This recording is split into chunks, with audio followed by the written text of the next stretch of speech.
Hello, guys. Welcome, everybody, to Purple A's podcast. I am your host who bleeds purple and gold, Isaac here. So, originally, I wasn't going to talk about this. I was going to talk about more about free agency and what the Vikings should do moving forward.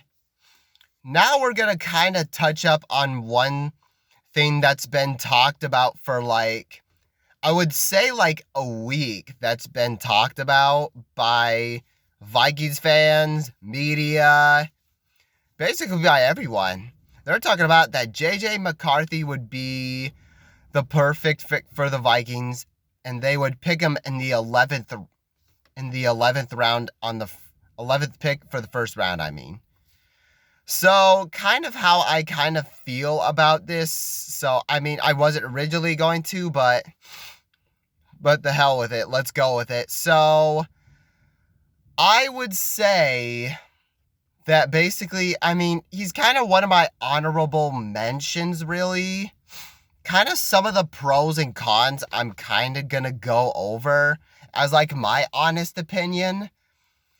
I mean, the reason why, I was a little bit hesitant on him.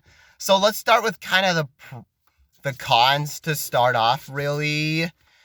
I mean, the reason why, as to how Michigan got all the way to the championship in college, I don't watch much college, to be honest, but all I know is, and all the information that I heard from, is that the running game was the driving force, and basically the thing that the running game was what they relied on to win the championship and to go there.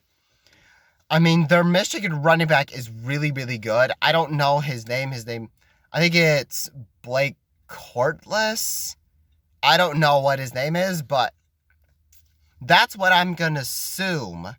Blake Courtless. So, I mean, Blake Courtless, make no mistake, he's had more he's had more touchdowns and very possibly more yards than JJ McCarthy.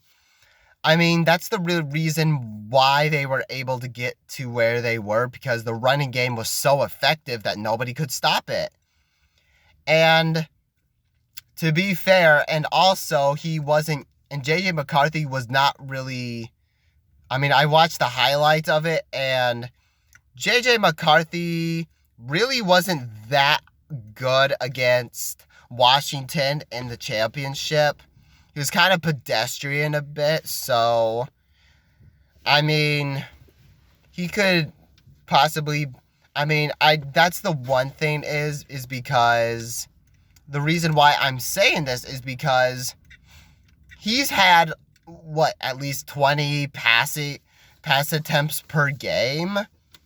And I would say in the NFL is because you're not just going to be reliant on the run, unless you're Mike Zimmer, where all you want to do is just run the ball, then okay. But with the Kevin O'Connell, with the new system that we have, where we want to pass,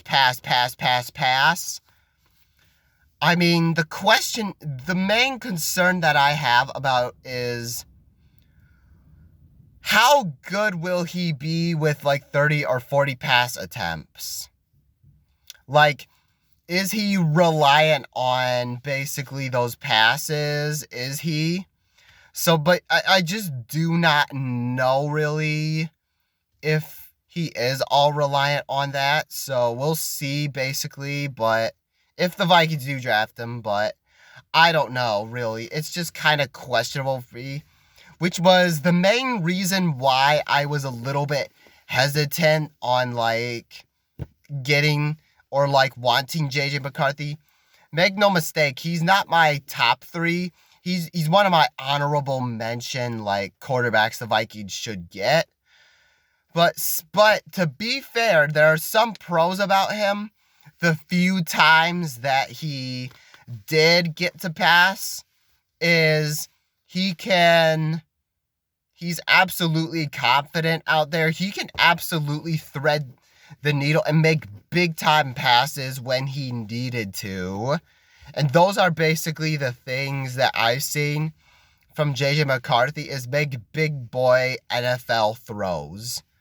And so my thing is, I don't really know if the Vikings can really risk it. I mean, if they are going to just sit at 11 and Jaden Daniels does not fall there, I mean, you would almost take him if all the other ones, Caleb Williams, Michael Penix Jr., and Jaden Daniels, are picked. Then you would almost go with, then I would be fine with JJ McCarthy. That would almost work, basically, if he is one of those quarterbacks. If the Vikings, either the other team declines to trade up for the picks, or if the Vikings don't at all, I think maybe JJ McCarthy might be that fit. I mean, we'll see how it goes in the draft. So thank you guys so much for watching. Make sure you guys hit that like button, hit that subscribe button if you haven't already. Skol.